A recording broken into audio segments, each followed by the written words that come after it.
Hi everyone, welcome back to my channel. In this video, I'm going to share with you what it was like coming home from the hospital and beginning the recovery process. And I know it looks like I've been crying because I'm filming all of these all at once, and I have been. I started out and I thought, gosh, it's been 7 years, I can totally get through this. For the first couple years, there's no way I could have talked through all of this without bawling, ugly crying, because for some reason it's a very emotional thing to talk about. But I thankfully am to a point where I can, and occasionally the tears will come, so I hope you can forgive that. So like I said before in my last video, we got in the car from being released from the hospital, and I was instantly overwhelmed with cars going by, with people, and I closed my eyes for most of the ride home. I remember thinking, I can't watch this. This is not going to work for me. So we got home and I was so happy to see my kids. I hadn't seen them in about 4 or 5 days. And I'm sure that they were terrified and scared, and they were happy to see me as well because they were younger. Let's see, my oldest was 11 at the time and my youngest was 5 at the time. And so they were super young kids for having a mom that just had a stroke. And they had had a lot of support from our community and our friends and our church. People had brought them presents and just told them that they loved them. And so I was very, very grateful for that. So I got home, and there's a lot, after you have a stroke, there's a lot to process. Especially when you go out into the real world, because instead of, like I was saying in the last video, instead of being in one room where there's white walls and a TV and maybe one chair, suddenly you've got all this stuff going on around you. People talking to you, noises, people passing, cars passing, dogs in your face, all these different things. And so I got home and very quickly began to see that my ability to socialize had been greatly diminished simply because of the processing that it took. So, which meant I was having a hard time processing everything coming at me. That first day, I think we ended up with something like 25 or 30 meals, which just warmed my heart, friends and family stopping by, leaving us all this support so that we could get through the next month of this recovery. Now, I was so blessed to not have any paralysis, to not have any, I still could use my limbs. And so my heart just goes out to people who don't have the functionality of their limbs when they have a stroke. But besides the fact that I could use them, I was having a hard time using them. And I was having a hard time processing everything that came to me. I could not walk without holding on to somebody, probably for the first, month or 3. Even up until anytime I would get tired after, a long day, for the first 2 years, my kids, my husband, they would just see it in me and they'd come and just hold my hand or stand next to me, knowing that I needed help to walk in a straight line. I would hold on to walls a lot. That was my go-to, is I would grab a wall and just kind of use that to steady me if I was alone. So I came home and we started the recovery process. Now, in the last video, I told you I was in denial, and so I actually didn't go through any physical therapy except for what they gave me in the hospital until about 2 or 3 months later. I realized that I needed help, and so instead of going to the physical therapist, I actually called up a friend who was a trainer at the gym, and I said, "Can you help me get my coordination back?" And so he had me do a variety of different things. But one of them, I remember suddenly, you have these moments when you have a stroke where in the recovery where you're something is wrong with me. And I remember being at the gym and having that feeling like, okay, something's wrong with me. He put a hula hoop on the ground and he said, I want you to step into the circle and I want you to step out of the circle. And I remember standing there and like my brain was saying step in, but my legs, my left leg would not respond. And so that was really hard.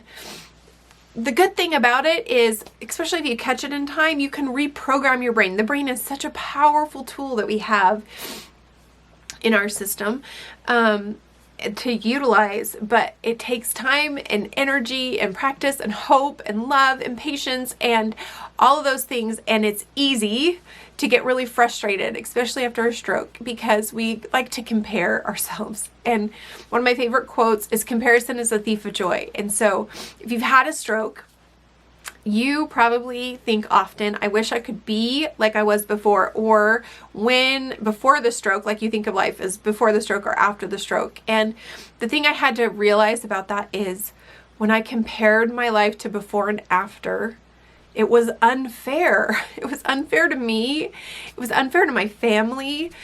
There are so many blessings that came from the stroke, as hard as it was. One of those is our family really came together.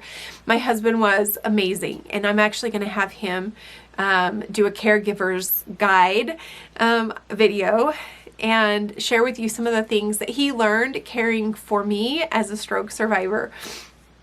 But there were a lot of things, like the first probably week or month, I literally could only function for about 2 hours a day because of that processing that your brain is going through. It was like overload. So I would hit my maximum capacity and then I would have to just lay on the couch the rest of the day. Like I couldn't even watch TV because that was like too much for my brain. It slowly like got better and better. So like it would be 2 hours, then 3 hours, then 4 hours, then 5 hours. And by about a year, I was functioning at about 8 hours a day. And then after that, I was toast. Like literally, if you've had a stroke, maybe you've experienced this where you hit a moment of the day and you're like, I cannot go any further. Period. End of story. And so I was going to bed at like 6, 7 at night and trying to sleep through the night. That's another thing I want to talk about. So, during my stroke recovery, for the first couple months, I had a really hard time sleeping. I would get so tired to the point that often, I would wake up panicked in the middle of the night. I would, wake up and, this was the worst. I remember, and this happened every time for the first 3 to 6 months, I would wake up and I would not know where I was, who I was. I remember hearing my kids. And I think, whose kids are those? And it was just really hard. So I knew that I needed to get more rest for my body. But I hated that feeling of like waking up and not knowing where you were, who you were, where your surroundings, like, where am I? Who are these kids that I've birthed out of my body? Anyways, so that was a super emotional thing for me. Every single time I'd wake up for the first couple months, that would be the first thing is, who am I? Where am I? Who is around me? Am I safe? Am I healthy? What's going on? Sorry. Super emotional to talk about this. Anyways, so that was one of the things that I experienced. A lot of frustration, a lot of, I am not a depressed person. I don't tend to get depressed early or really much in my life. And that first year was really, really hard. In fact, I had my first, I think, official anxiety attack. I don't know if that's what it is or not, but that year mark hit. And I realized that I had lived through, let's just talk about that. And then I'll tell you about the year mark. One of the most emotional things and hard things for me was every day being afraid I was going to die because I'd had a stroke and strokes kill people, right? And so like, am I going to have another? And I had so many days where, well, so many nights where I would just pray that I could make it at least one more day. Just give me one more day to live. And I have since talked with and associated with a lot of stroke survivors, and that's a totally normal thing to go through. And so if you're a stroke survivor and you're feeling that fear, it's normal. And for me, the sooner I could like tell myself that's a normal thing, I'm okay, let's get through it, I was able to move past that. And I don't live my days every day freaking out that I'm gonna die the next day. Part of that, I think, has to do with the fact that it's really hard to recover from a stroke. And so it's almost that fear that it's going to be worse if it happens again. Okay, so a year mark hit for me, and I totally should have brought tissues for this segment. And I actually had begun working my business again. I had taken some time off, and at this point I was feeling like, okay, I can function. So I was actually out of town, and I realized it had been a year. It was like a couple days short of a year. And I had like this overwhelming, like emotional, I don't know if it was a breakdown or what, and everything started flooding in. Everything, all the recovery, all the help, all the love, all the support, how much my kids had grown. And they had to step up. They had to become less childlike. I don't know if that's the word, but they had to become more responsible. That's the word. They had to help out in the house more. My husband had, he's really the superstar of this story. Like, he would hold me at night when I would cry. I can't even talk about it. He just really stepped up through the whole process and told me that I could make it through it, and kept reminding me that it was going to be okay, and that all these different things. And so I was super excited that I had actually lived through the year, and that was like awesome and great. The part that was emotionally overwhelming was just everything we had been through, and I was having a hard time processing the emotions. And so I got up that morning, I realized everything just came flooding in. I got on my train to go into the city I was visiting, and I had a conference I was going to, and literally, like, this was me, like, all day. I just cried all day long. I couldn't stop. And it wasn't ugly, it was just like tears just kept flowing.